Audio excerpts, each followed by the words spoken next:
Hello दोस्तों, आज की कहानी है पंचतंत्र की कहानियों के संग्रह में से ली गई एक छोटी सी बहुत ही शिक्षाप्रद सुंदर कहानी है। चालाक लोमड़ी और शेर की कहानी। एक बार एक जंगल में शेर होता है और वो जंगल का राजा होता है। वो शिकार के लिए कहीं दौड़ रहा होता है और इतने में उसके सामने एक लोमड़ी आ जाती है। लोमड़ी को देखते ही शेर उसे अपने पंजों से दबोच लेता है। लोमड़ी जैसे जान बचाने के लिए जैसे तैसे अपने आप को संभालती है और शेर से के सामने गिड़गिड़ाती है, अरे भाई शेर, मुझे मत मारो, मुझे भगवान ने भेजा है आपकी सहायता के लिए।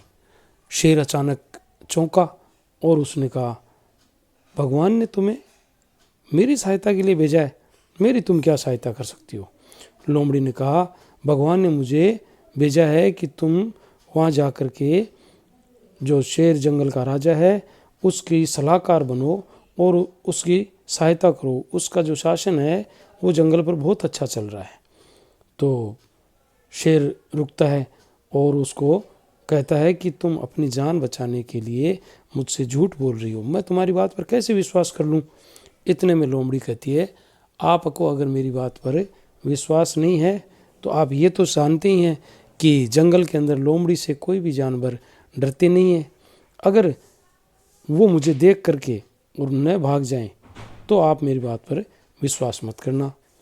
तो ऐसा करके वो लोमड़ी कहती है कि आप मेरे पीछे पीछे आओ और मैं आगे आगे चलती हूँ, और फिर वो मुझे देख करके सारे जानवर अगर भाग जाते हैं तो तब तो आपको विश्वास हो ही जाएगा। तो शेर को यकीन हो जाता है। शेर कहता है चलो।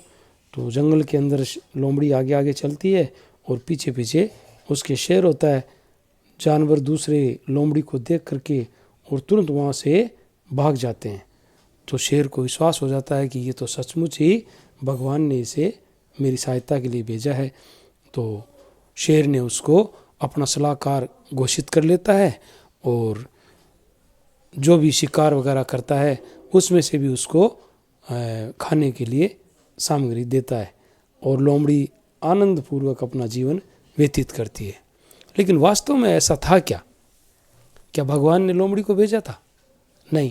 लोमड़ी असलियत ये थी कि जैसे जैसे लोमड़ी आगे चल रही थी और जो जानवर लोमड़ी से डर के भागे थे वो लोमड़ी से नहीं डरे थे, बल्कि पीछे शेर खड़ा था और उसको देख करके सभी जानवर भाग गए थे।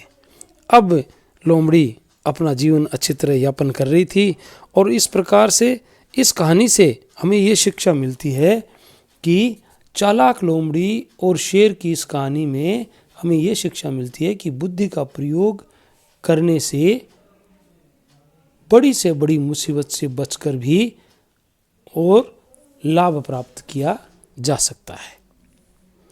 तो कैसी लगी आज की ये हमारी कहानी? अगर आपको अच्छी लगी हो तो लाइक, शेयर, कमेंट और सब्सक्राइब करना न भूलें। धन्यवाद।